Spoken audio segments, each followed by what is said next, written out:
उपमुख्यमंत्री यांनी 31 तारखेच्या आत सर्व शेतकऱ्यांना कर्ज भरायला सांगितलेलं आहे।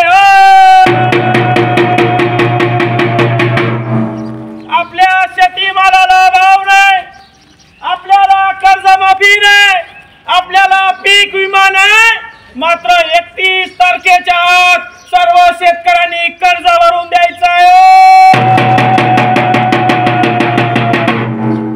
आपल्याला निवडणुकीत सांगण्यात आलं तुमची कर्जमाफी करू, तुम्हाला 1 रुपयामध्ये पीक विमा देऊ, मात्र पीक विमा दिला नाही, कर्जमाफी दिली नाही, मात्र 31 तारखेच्या पूर्ण कर्ज भरून यायला सांगितलं। तंटामुक्ती इकडे या,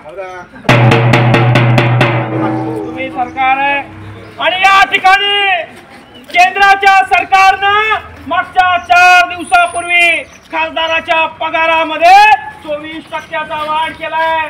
24% वाढ म्हणजे 1 लाखाला 24,000 रुपये आता खासदाराला जास्त मिळणार आहे।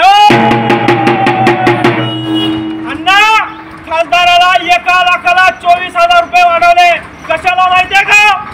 कशाला म्हणा? आता शेतकरी एखादा कर्जमाफी करून आत्महत्या केला तर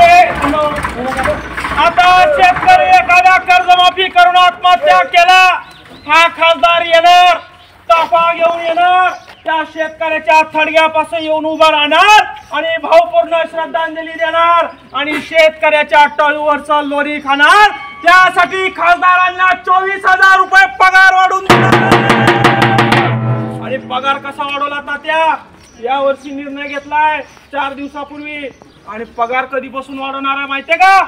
मागच्या 2 वर्षीपासून तो पगार लागू करणार आहे, पेन्शन बी लागू करणार आहे, भत्ता बी लागू करणार आहे। शेतकऱ्याच्या मालाला भाव नाही, शेतकऱ्याच्या कापसाला भाव नाही, शेतकऱ्याच्या मक्याला भाव नाही, आणि हा हरामखोर अजित पवार म्हणतो 31 तारखेच्या शेतकऱ्यांनी कर्ज भरा म्हणतो। धन्यवाद।